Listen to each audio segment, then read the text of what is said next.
Háis ik an teach go bhréis kayak an san ápan in an deire ceachcan. Hamu 1 kilometer an sa chuairseo timicheal éile an cheirire agus dúine ag gáil páist an differ categóríon.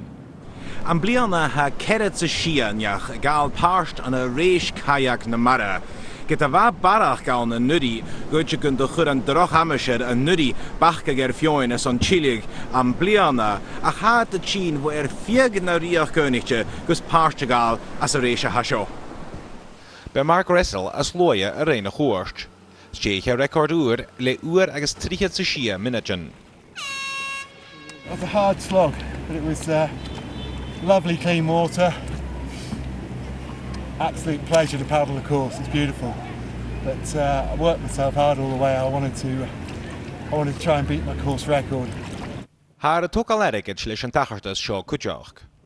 I was actually paddling right round Kayak Race quite a few times before the race.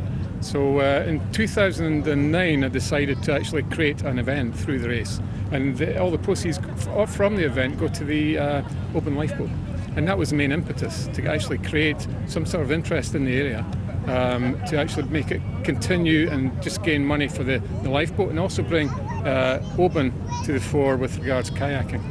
Andreas Wolf, BBC an lá an Tápan.